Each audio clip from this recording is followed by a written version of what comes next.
ነገሮችን መፈጸም እንዳለባቸው እንግዲህ አስረድቷቸዋል ማለት ነው። ኪራም እሺ እንዳሉኝ አደርጋለሁ በማለት ተቀብሏል። ይህን አስመልክቶ እንግዲህ ጽናት ትንሽ የሆነ በጣም ሲያሳስባት ነበር። ምክንያቱም በባህል እኮ ካገባን የሆነ ነገር አለ በማለት ጠይቀው ነበረ። ኪራ ምንድነው እሱ የሚባለውን ያው በሀገር ባህሉ ከነ ልጃገረድነት ነው የሚጋባው።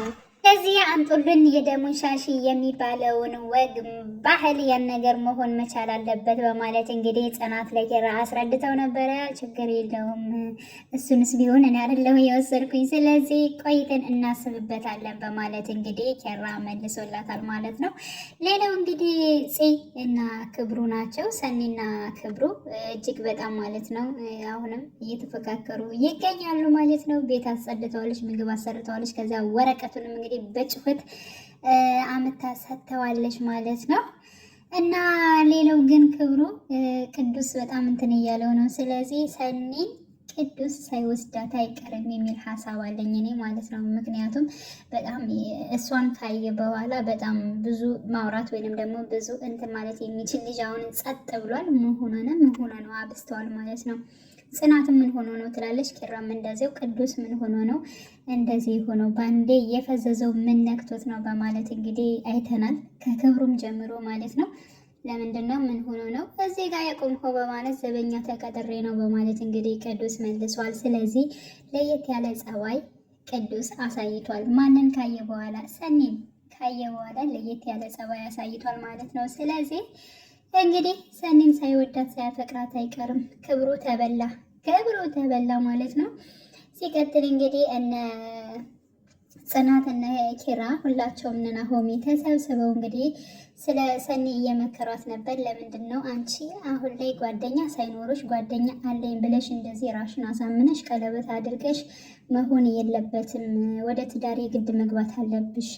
አንድ ሰው ክፉ ሆነ ማለት ሁሉም ሰው ክፉ ሆነ ማለት አይደለም። ሰኒ እስኪ እባክሽን ይህን ነገር ፍቅር የሚባለውን ነገር ለመቅረብ ሞክሪ በማለት እንግዲህ ጠይቀዋት ነበር። በዚህ ርዕስ ላይ ማለት ነው ሲያወሩ ነበረ። እንግዲህ እንደ አጋጣሚ ቅዱስ መጥቶ ደግሞ እሱም ደግሞ ከእሷ ጎን ሆኖ እነ ምሩን እነ ጽናትን ሲከራከራቸው ነበር ማለት ነው።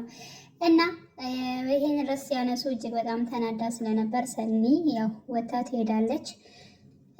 ቅዱስ ደግሞ ቆይ እኔ አወራታለሁ በማለት እንግዲህ እሱም አብሯት ወጥቶ ነበር። የእሷና የእሱ እንግዲህ አስተሳሰባቸው ትንሽ ተስማምቷል ማለት ነው። እሱም ልክ እንደሷ ነው የሚያስበው ማለት ነው።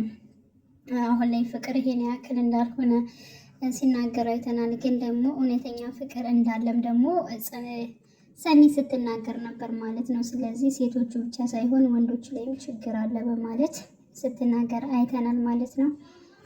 መጨረሻም እንግዲህ ኪራን እንዲሁም ናሆሜን ቅዱስ ስለ ሰኒ ሲጠይቃቸው ነበረ። እሷ ልጅ ግን አግብታ ፈታ ነው ወይንስ እንዴት ነው? በፍቅር የተጎዳች ይመስለኛል። ደግሞ እጇ ላይ ቀለበት አድርጋለች እና ስለ እሷ ምን ትሉኛላችሁ?